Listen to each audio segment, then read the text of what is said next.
धम्म प्रभात, बहुत बहुत साधुवाद। कल्याण हो, मंगल हो, दीर्घायु हो, सदा सुखी हो। आप धम्म रात्रि में प्रवेश कर रहे हैं। मैं आपसे कुछ याचना करना चाहूँगा।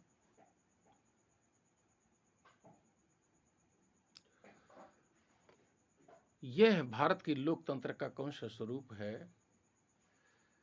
सीएम ओबीसी SC ST का बैठता है तो सीएम हाउस धुला जाता है, राष्ट्रपति कुर्सी में बैठ जाता है तो राष्ट्रपति कुर्सी धोया जाता है, मंदिर में उसका शुद्धिकरण किया जाता है। राजेंद्र प्रसाद 101 ब्राह्मणों का चरण पखाड़ करके चरणामृत पिया था। बड़ी अजीब विडंबना है भाई। ये भारत में लोकतंत्र चल रहा है, संविधान चल रहा है,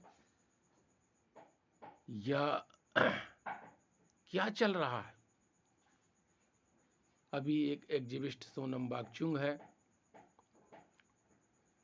उसको देशद्रोह का मुकदमा लगाकर जबरन जेल में डाल दिया गया। उत्तर प्रदेश में जनसंहार कांड होता है।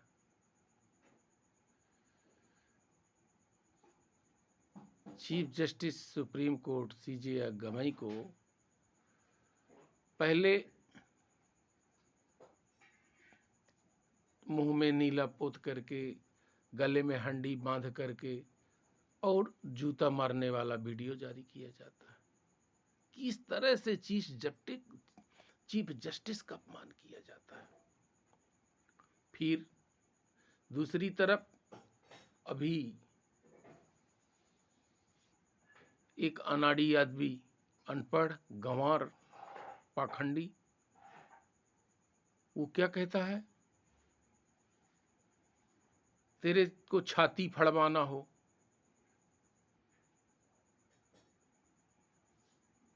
और तीसरा एक वकील सुप्रीम कोर्ट के चीफ जस्टिस को जूता फेंक कर मारता है। ये 7वीं की सदी के बाद वाले राजतंत्र में हम जी रहे हैं या लोकतंत्र में जी रहे हैं? और इसमें सबसे बड़ा दोष है ओबीसी SC ST माइनॉरिटी के जनप्रतिनिधियों की, क्योंकि वो तलवे चाट करके उसी के पीछे पीछे भागते हैं। मैं मध्य प्रदेश के CM डॉक्टर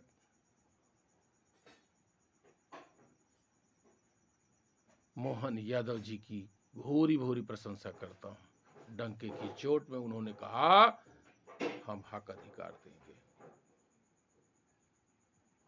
ये है दिलेरी। काश यदि अन्य विधायक और सांसद भी मोहन यादव की ही तरह साहस करने का काम किए होते तो आज भारत में ब्राह्मण तंत्र, पाखंड तंत्र, शोषण तंत्र, लूट तंत्र, असमानता का तंत्र खत्म होकर के सारे लोग लोकतंत्र की बात किए होते। कई वीडियो द्वारा ट्रोल किया गया। CJI गवई पर, लेकिन आज तक पता नहीं चला कि उन लोगों पर FIR दर्ज हुई है। क्यों भाई? क्यों नहीं? सीधा सा फंडा है, क्योंकि सरकार के इशारे पर ही सब किया जा रहा है। सरकार को चलाने वाले वही लोग हैं जो पाखंड का तंत्र चला रहे हैं और वह कब्जा किए हुए हैं। लोकतंत्र में ब्राह्मण तंत्र का कब्जा है। और मैं सबसे बड़ा गुनाहगार भारत राष्ट्र की जनता को मानता हूँ। क्योंकि वो ऐसे निकम्मे जनप्रतिनिधियों को झेल रहे हैं जो ब्राह्मणवाद के पालतू तीतर और कबूतर हैं। हे भारत राष्ट्र के नागरिक गणों, तुम्हारी पहचान पूरी दुनिया में सत्य और न्याय के रूप में होती है।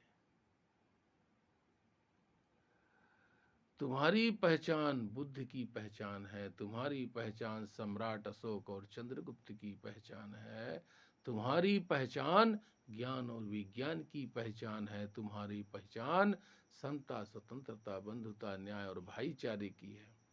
तुम्हारे मन में तुम्हारी ईमानदारी, तुम्हारा जमीर, सब कुछ मर चुका है और तुम सुविधा की लालच में, व्यक्तिगत स्वार्थ की लालच में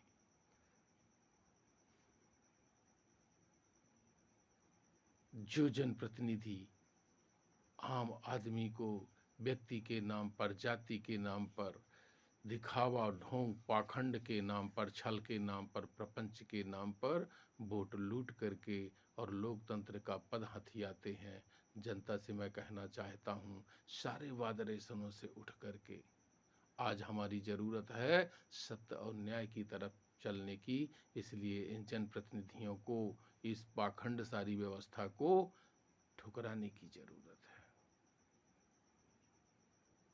और यदि आप सत्य और न्याय के रास्ते पे नहीं चल पाते हैं, लिखने वाले जो लिख रहे हैं उनका सपोर्ट नहीं कर पा रहे हैं, उनके मैसेज को आगे नहीं बढ़ा पा रहे हैं, बोल नहीं पा रहे हैं, तो निश्चित रूप से आप खुद अपने साथ अन्याय कर रहे हैं। इसलिए आप सत्य और न्याय के राह पर चलो। वाकचूंग के समर्थन में पूरे देश में जगह जगह रैली पर खड़े हो। सीजेआई गवई के समर्थन में पूरे देश में रैली के रूप में खड़े हो। और जहाँ जहाँ पर इन्होंने अन्याय, अत्याचार, भेदभाव किया है, वहाँ वहाँ आपको खड़े होने की ज़रूरत है। ज्ञापन दो, सड़कों पर उतरो, सदनों पर उतरो। बहुत बहुत साधुवाद।